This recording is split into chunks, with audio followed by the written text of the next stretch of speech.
We spent several months trying to find the right concept for The Force Unleashed, and once we kind of hit on this idea of you being Darth Vader's secret apprentice and having these over-the-top force powers, and George signed off on that, we had an even bigger challenge ahead of us, and that was figuring out how are we actually going to bring that vision to life.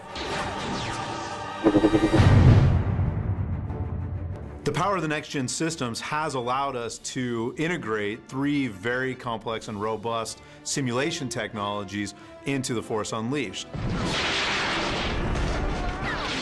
Havok is a technology that we used for our underlying physics system. It's a very robust physics engine that allows us to move a great number of objects on the screen at any given time. That's one part of the 3 different physics simulations that we're bringing to bear on The Force Unleashed. Euphoria, which is one of the new technologies that we're integrating into the game, is actually true biomechanical AI.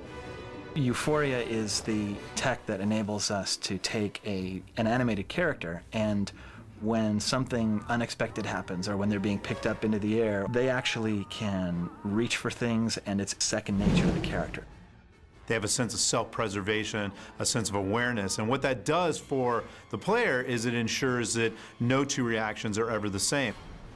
If you're using the Force to grab a crate and you want to slam it into a stormtrooper's face, for instance, what's he going to do? Well, he has Euphoria, which is behavioral AI. So he could duck the crate, he could dive out of the way of the crate, he might even grab onto the crate.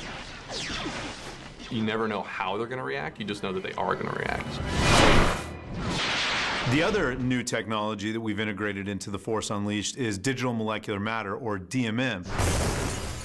DMM is a way of simulating the substance of objects, sort of pretending that they're molecules, so that instead of moving parts, you have the material that it's made of. Things actually behave like they do in the real world. Glass will shatter like glass, metal will bend like metal, wood will splinter like wood. And that creates very authentic and interactive environments and ensures, again, that you don't see the same thing twice.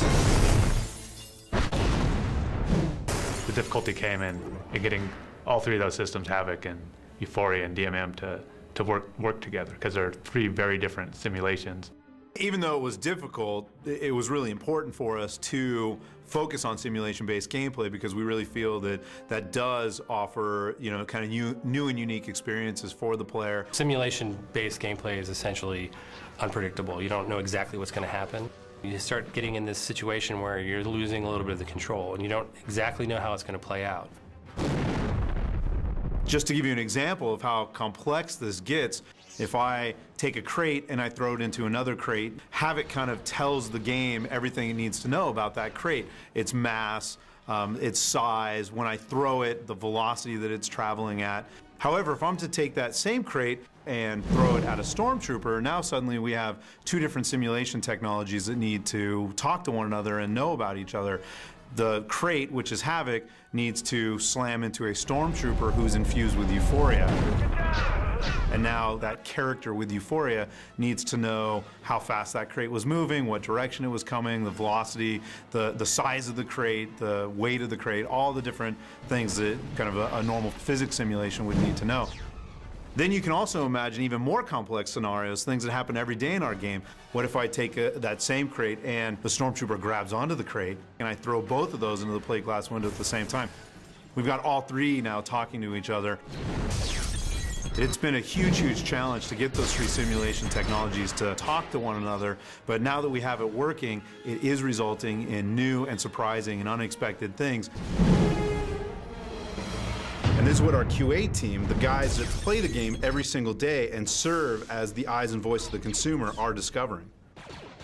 The game is doing such a fantastic job of really bringing players into this Star Wars universe in a way that I think we've never really been able to do that previously with previous generations and without this kind of DMM and Euphoria tech.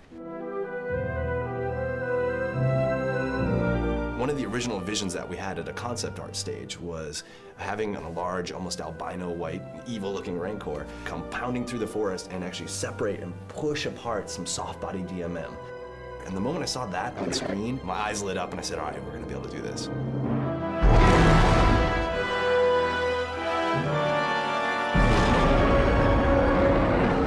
a point right now where all these kind of pieces of the game are coming together, and it is creating this really kind of cohesive, authentic Star Wars experience. When the player steps into that world, this is going to be the first time that they stop and go, oh, I'm in Star Wars. I think there's just a ton of moments in this game where you kind of play and you get this really full kind of idea of what the Force is.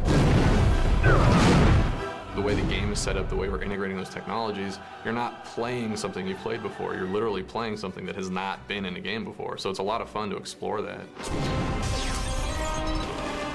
I think that when you finally pick up the controller and you're actually immersed in this game, you're going to feel like you are in the Star Wars galaxy, that you are inhabiting this character of Darth Vader's secret apprentice. And that's an end result of us bringing together all these technologies and all the hard work of so many different team members and so many different disciplines.